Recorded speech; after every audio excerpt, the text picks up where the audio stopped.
Why does the Bible say not to eat pork? I mean, doesn't this bacon look delicious? How could you say no to that? But in all seriousness, the dietary laws of the Old Testament can be pretty confusing to encounter. So today I want to focus specifically on the law against eating pigs and show how this law is using symbolism to teach the Israelites about the Creator God and what it means to be the people of God. This specific restriction is found in Leviticus 11:7 and Deuteronomy 14:8. The Israelites are told that they can eat any land animal as long as it has a cloven hoof and chews the cud. Pigs do have cloven hooves, that division down the middle of the hoof, but they don't chew the cud. That's what some animals like cows do when they partially chew their food, swallow it, let the stomach digest it a little bit, then bring it back up, chew it some more, and swallow it again. So the reason for this law is given to us right there in the text. Pigs are unclean because they don't chew the cud. But I'm guessing that doesn't really answer any questions for you. So let's take a look at several of the ways that people have tried to understand the logic of this teaching. And quick note, I'm not going to examine every possible interpretation of this law. So if you favor an interpretation that I don't mention here, or you still have questions, let me know in the comments. John Calvin takes the simplest approach and just says that God established these dietary rules arbitrarily to teach that all food comes from Him and is a gift of His grace. This lesson is certainly true. That's why I spend so much time talking about eating and gratitude. But I'm not ready yet to just say it's all arbitrary until we've spent a little bit more time looking at the text. Sorry, Calvin. One theory advanced by many is that the dietary laws were given for health and hygiene reasons. Perhaps God was trying to keep the Israelites healthy by preventing them from eating animals that are likely to make them sick. But without even getting into the science of this, there are a couple issues with this view. First, why wouldn't God give the same restrictions to Noah in Genesis chapter 9 when He told him that any animal is okay to eat? Wouldn't the same health risks have been present during Noah's time? And second, why would those health risks no longer be an issue after the coming of Christ, when the people of God no longer strictly adhered to the dietary laws? They still didn't have modern refrigeration or sterilization in the first century. So there's definitely more going on here than health and hygiene concerns. Another theory is that God kept the Israelites from eating certain animals in order to teach them discipline. You might think of this as analogous to the ways that we practice fasting. Pork is really good, so abstaining from pork would be a good way to grow in discipline. This is the same reason that people fast from meat or chocolate during Lent. But the problem with this view is that an Israelite who grew up with these laws would never have a craving for pork. Think about it this way. In the US, we generally don't eat horse meat.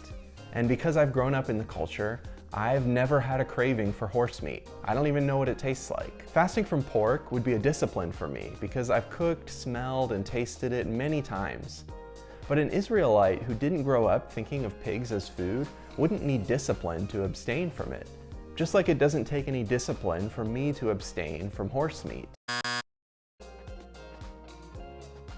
Another view on the dietary laws is that they were given to separate the Israelites from anything resembling pagan religious rituals. This view has some merit because one of the overarching purposes of the law was to show the nations that Israel is different because they worship Yahweh, the one true God. Deuteronomy 4 verse 6 notes this explicitly. Michael Morales, in a great book on Leviticus that I'll link in the description, notes that this separation from pagan religious rituals was an effect of the food laws.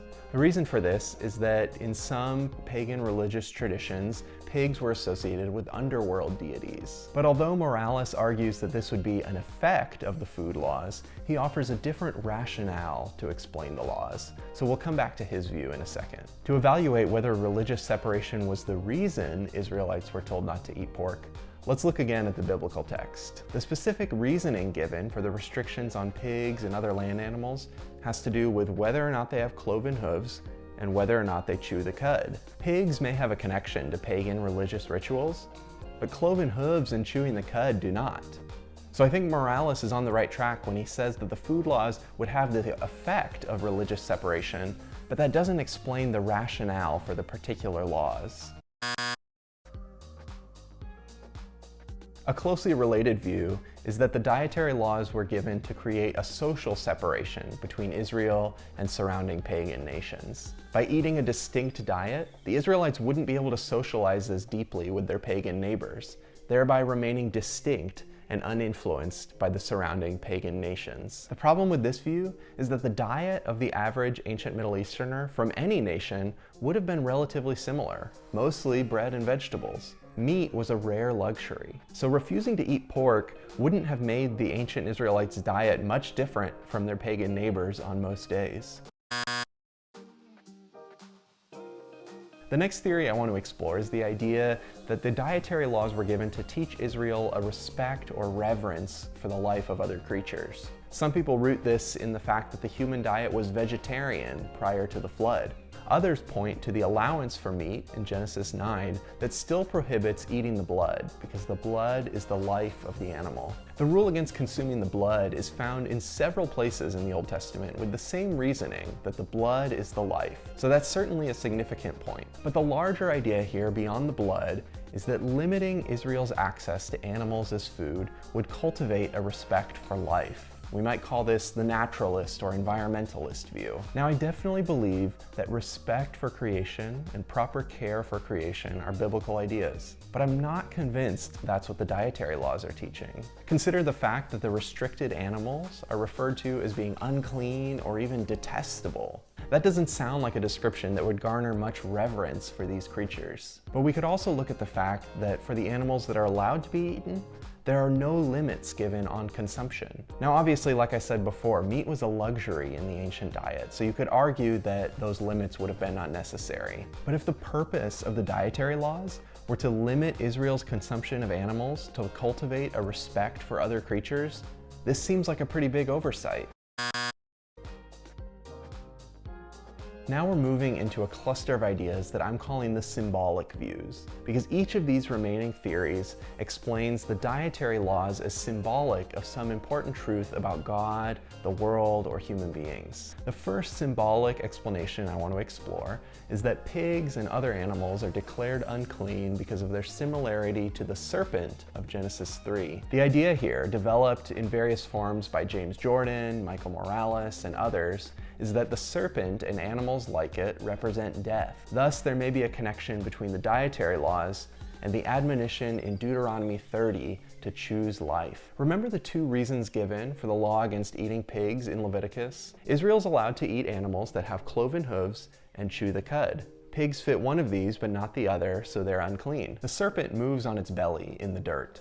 But hooves lift an animal up off the ground, kind of like shoes. And cloven hooves, which are split into multiple segments, allow an animal to move more easily on different types of terrain. In a way, cloven hooves are more like the feet of a human, further differentiating the clean animals from the serpent. The serpent also swallows its food whole and is essentially a moving digestive tract. This is very different from the slow eating process of animals that chew the cud. These animals are called ruminants for the way that they very slowly break down food. Perhaps this provision of the law is making the point that unlike the haste of the serpent, we should be people who patiently meditate on God's word in our pursuit of wisdom.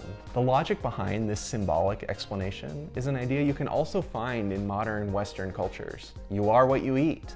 To consume an unclean animal that resembles the serpent is to incorporate into oneself death and defilement. Instead, the Israelites are instructed to choose life and reject the encroachment of the forces of death. To me, this interpretation is worth giving some weight to. Leon Kass takes this symbolic approach in a slightly different direction. Instead of rooting the logic of the restrictions in the serpent of Genesis 3, he backs up to the creation account in Genesis 1. Like the other views, my explanation of Kass's view will be brief, but you can find a link to his book in the description if you want to read more. Kass narrates the creation account with a focus on all the ways that God is separating as he creates. For example, separating the light from the darkness, separating the waters below from the waters above. He then draws from this principles of the created order regarding place, form, motion, and life. The dietary laws are given to highlight these principles of the created order. Animals that transgress these principles of separation and distinction such as amphibians that don't have a specific place but go between land and sea, are unclean. Again, check out the last chapter of his book for the full explanation. But the point here is that the dietary laws would build into Israel's life concrete and embodied reminders of the created order. Just as separation was a principle in creation, Leviticus 20 explains Israel's separation from the nations to be holy as a reason that they need to separate between clean and unclean animals. Israel's diet would remind them that their Creator had created the world with intention. I wouldn't personally put significant weight on this interpretation, in part because it's the one I've had the hardest time getting my head around, but I do think it's worth exploring further. Finally, in the symbolic views, we have the idea that the unclean foods represent the Gentile nations. I'd actually call this a sub-view of the previous two because it's not really robust enough to stand on its own, but is worth taking some time to consider. One piece of support for this view comes from Acts chapter 10. Peter is about to be sent to Cornelius, a Gentile, and God gives him a vision of a sheet coming down with all kinds of animals on it. A voice tells Peter to kill and eat, but Peter replies, "No, I've never eaten anything unclean." Then he hears, "What God has made clean, do not call profane." And this happens 3 times. The lesson is intentionally given right before Peter meets Cornelius to teach Peter about the inclusion of Gentiles in the people of God. So there's definitely a connection between the unclean foods and Gentiles. As Gentiles are being grafted into Israel, the unclean foods are declared clean. But what I haven't yet seen from this view is an explanation for how the specifics of cloven hooves and chewing the cud represent Gentile nations. That's why I say that this is a sub-view of the previous two. It doesn't explain everything, but it does add an interesting facet. Now that we've spent some time explaining the laws about pork, I want to show you something delicious to make with all this bacon. But this video is already long enough, so that recipe is going to come in another video next week where I'll talk about what these dietary laws mean for us as Christians today. When that video is ready, I'll link to it here. And in the meantime, make sure you're subscribed so you get notified when that video comes out.